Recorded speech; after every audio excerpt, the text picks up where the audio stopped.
Hey everybody, it's Ben Goessling with this week's Star Tribune Vikings Big Question, where we take a look at one of the big topics from last week's game and ask what it's going to mean for the team going forward.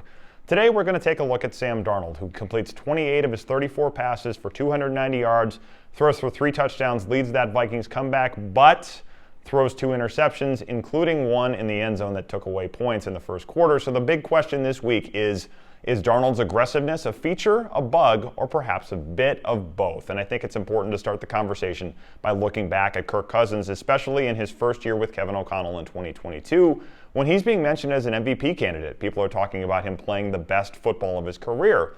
His completion percentage was down that year. He threw more interceptions as a percentage of his throws than he had in just about any season in Minnesota.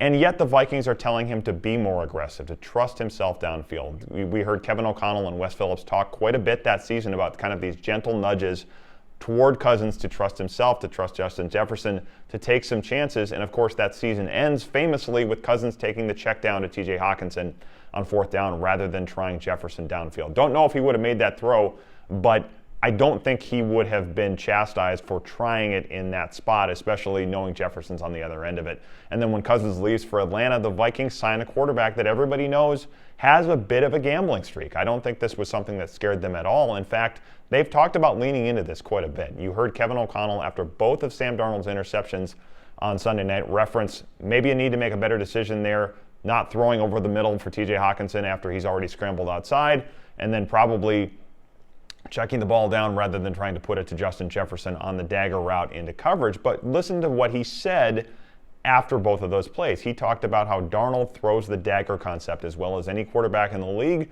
and how it's one of his favorite throws. They're not looking to take that away from him. Even the throw to TJ Hockenson, he said if he can fit that over the linebacker, that may be a touchdown, and we don't want to dissuade him from throwing on the run because we know what he can do with his athletic ability. I think they see the turnovers as something you certainly want to get rid of, but not probably something that you remove by being so timid that it takes away some of the things they like about the way Sam Darnold plays. I think it's a coaching point, but the overall message to him is not going to be stop pushing the ball downfield. In fact, we heard Kevin O'Connell kind of double down on the idea of aggressiveness and his trust in Sam Darnold, which he called a winning edge for the Vikings going forward. I think they feel like they're better off by leaning into his ability to push the ball downfield, to make throws over the middle with his arm strength, that he can kind of put the ball into tight windows at times because of that arm strength that he has.